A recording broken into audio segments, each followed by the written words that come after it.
Welcome back to Sketchbook Time Machine. I'm Harper, and today I'm going to be drawing my favorite character from the comic and now TV show, Deadly Class.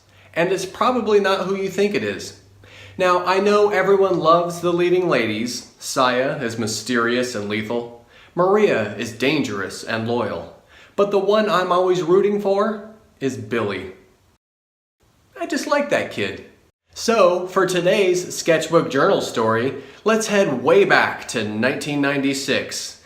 Just like in issue 9 of the comic, when Saya and Marcus go to see the adolescents at the Fillmore, this is the story of my first punk show.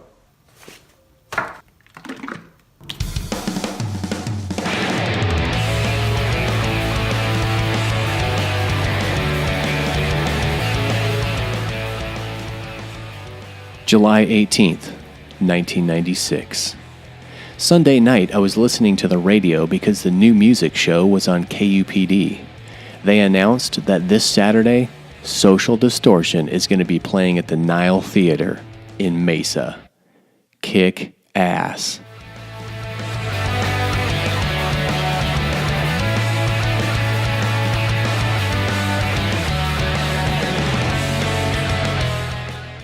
I told Rick, and we were scared it would be sold out because the Nile only holds about 200 people. By the way, that's the big reason this show promises to be bionic, the small venue. Anyway, we called the ticket office Monday morning from work, and holy shit, there were still a few tickets left. So we talked to our boss, Peter, about the dire situation at hand. It's gonna sell out soon, dude.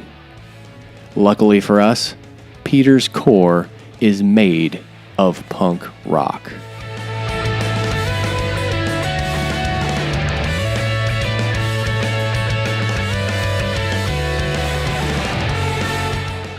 We told him that if he let us go get tickets right then, we'd buy him one too. He said yes, and we hauled ass over to the only place that had tickets, the headquarters. Now, the headquarters is a full-on bong shop pretending to sell products for tobacco. They still had tickets.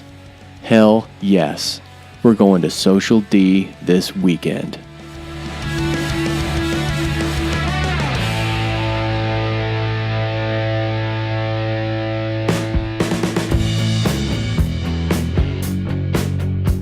We got to the Nile at about 9.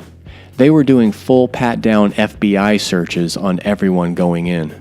I almost made the guy buy me dinner after the groping he gave me. I had to leave the baby-sized Swiss Army knife on my keychain at the door. Come on, give me a break. Inside, the dark little room smelled like stale beer, cigarettes, and sweat, and was already packed with wall-to-wall weirdos and hardcores. The place only holds about 230 people, but there were more like 330. It was so hot and humid that you were soaking in 15 minutes. We got there too early and had to suffer while the first 2 bands sucked it up. Super lame, but we didn't want to take a chance of missing any part of the show.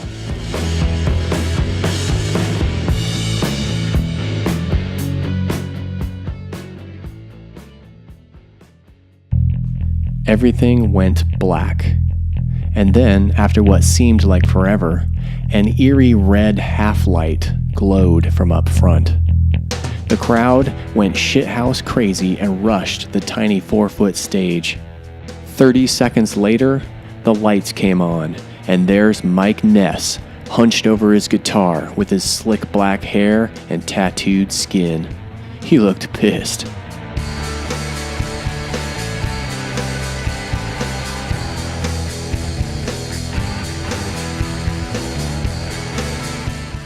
They opened with a song from the forthcoming album, so nobody knew it. But that didn't make a difference. Because from the first kerrang of the guitar, a brutal mosh pit exploded out of nowhere. It was a human tornado about 3 feet from me and Rick for the first 2 songs. People were crowd surfing, jumping off the stage if the bouncers didn't push them off first, and punching and kicking the air with pent-up frenzy. It was unreal. I've been to some metal shows that get crazy, but not like this. You see that shit on TV in the movies, but to be in it is an unexplainable rush. The whole crowd is just smashing into each other, yelling the words, and going bonkers.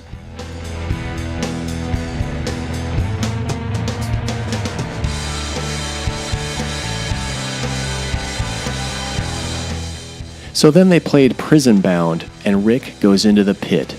He freeforms for a while, smacking around with the others, and then gets clubbed by some monster. There were a bunch of Aryan skinheads in the crowd. Those guys were huge and scary. White power tattoos and red suspenders. They surround the pit and won't let you out. At the end of the song, a surge lurched out on my side and pushed everyone back. A fight broke out, and security dragged one guy to the door kicking and screaming.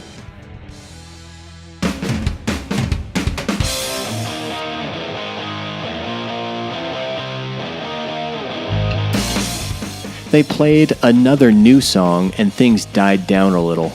Maybe sensing the lull, the band crashed into Mommy's Little Monster and the pit went apeshit. And that's when I entered. The craziest song of the night. Rick jumped in too, but I couldn't see him. I couldn't see anything. It was a blender of screaming youth, swinging arms and kicking feet, energy forcefully released. I'd never done something so stupid, but it was a rush, and I knew I'd kick myself if I passed on the chance.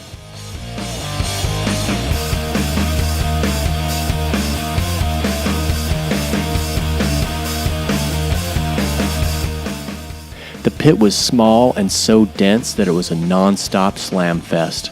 I thrashed around the circle 3 or 4 times and then got knocked to the ground. The floors are shitty old plywood with a 1/4 inch of beer, sweat, and spit puddled up front to back. Tasty. The Nile ain't no posh place. It's a warehouse.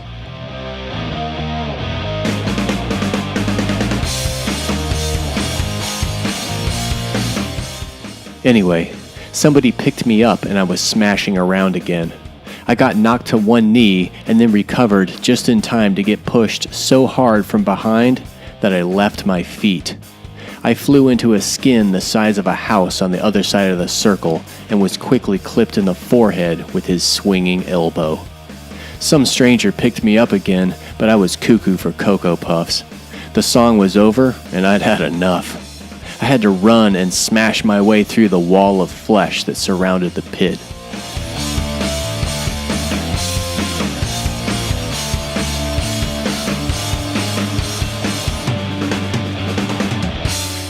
I could barely breathe from jumping around in the humid, smoke-thick air. I made my way back to the bar and got some water. It was some crazy shit. I sweat so much that I could wring my shirt out and it would pour onto the floor. Rick and his buddy Matt came back a few minutes later. Even Rick said that it was one of the ugliest pits he's ever seen, and he's seen a ton of them. We watched the rest of the show from there.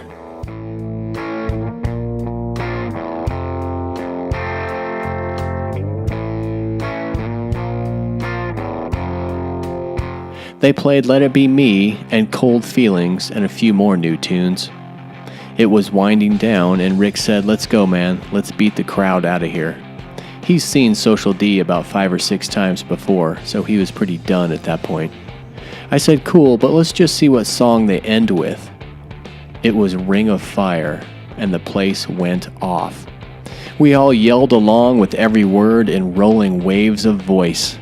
Intense. It was a great show, and they sounded super tight. It's such a cool feeling to listen to a band on your stereo and then see them play not 5 feet away.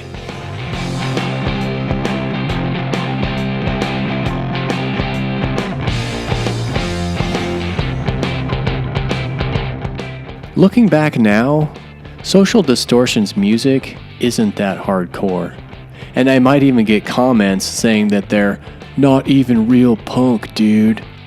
Well, congratulations, Punky Brewster. You win. You are way more hardcore than me. I saw plenty of other shows after this where the music was faster and more hostile or whatever, but the crowd at that show, was way more intense. A massive psychological force manifested by raw physical release.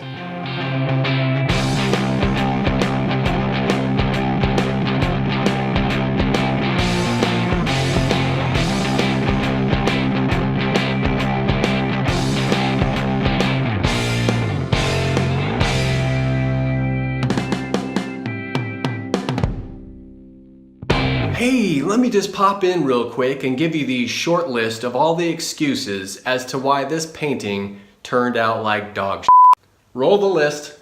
The texture got too thick and chunky, the life in the sketch died when I traced it, I was tired, I didn't feel like making anything, the muse took the day off, my dog ate my homework, I can't paint for shit, I was in a hurry, I was abducted by aliens, the paints are old and gooey, I had a headache, carpal tunnel, ran out of coffee, and there was a full moon and I didn't have the right brushes. Well, that's it for today. Thanks for watching. If there's one thing to take away from this video, it's that Deadly Class kicks ass. So pick up the comics for the original thrill and be sure to watch the TV show on Wednesdays on the Sci-Fi channel. And of course, if you thought this video was half as rad as the 80s, hit that like button and then subscribe to my channel. That would be totally punk rock. And if you do subscribe, make sure to hit the notifications bell, and that way you'll never ever miss another Sketchbook video right here on the Time Machine. Later.